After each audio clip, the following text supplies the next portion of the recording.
What's up guys, it's me boy Rafiuddin and welcome to another video. আমি এখন আপনাদের মাঝে একটি ভিডিও করতেছি। এই যে ব্রুনাই বান্ডার দারুস সালাম।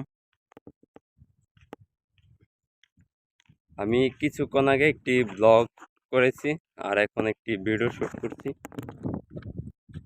এই যে আপনারা দেখতে পাচ্ছেন এখানে অনেক সুন্দর একটি জায়গা, বলতে কি সমুদ্রের পানি আর পাশে হচ্ছে পর্বতমালা, যাকে বলা হয় পাহাড়, অনেক উঁচু উঁচু পাহাড়। আমরা দূর থেকে ছাই দেখাতে পারছি না, যদি কাছে যাইতাম অনেক বড় বড় পাহাড় দেখাতে পারতাম। অনেক অদৃশ্যময় একটা জায়গা।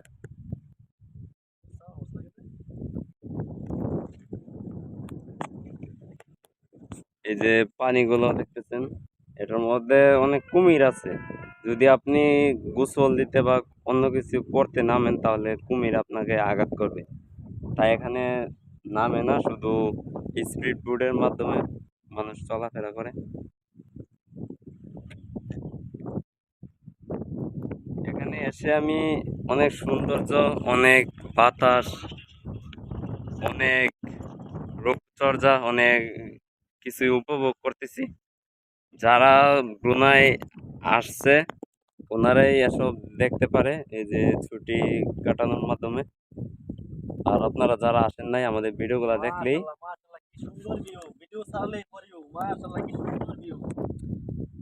আপনারা যারা বাইরে আসতে পারেন না, যাদের বিদেশ দেখার শখ, আপনারা আমাদের ভিডিওগুলো দেখলেই এই অনেক সুন্দর সুন্দর জায়গা উপভোগ করতে পারবেন।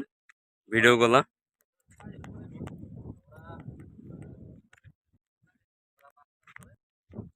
এই জায়গাটা অনেক সুন্দর বেশি।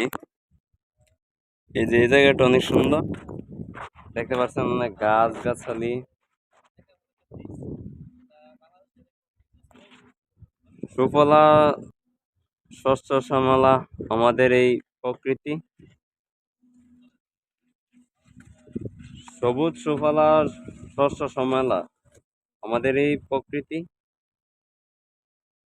আল্লাহ আমাদের দেশ এবং পৃথিবীটাকে এত সুন্দর করে সাজিয়েছে, আমরা সেটা বুঝি না। আমরা বুঝি যে শুধু দুনিয়াতে আসছি আর উপভোগ করতেছি, এটাই, কিন্তু এটা না।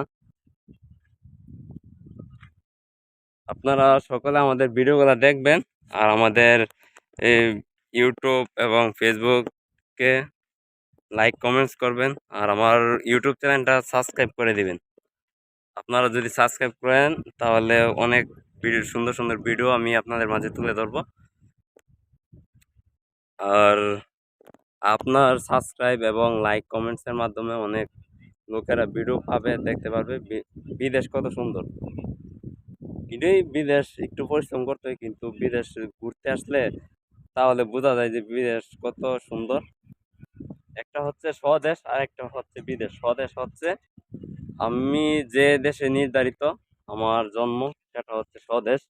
আর বিদেশ হচ্ছে আমি যে দেশ পাড়ি দিয়ে অন্য দেশে চলে যাচ্ছি, এই ইনকাম এবং এই সফরের জন্য, সেটা হচ্ছে বিদেশ।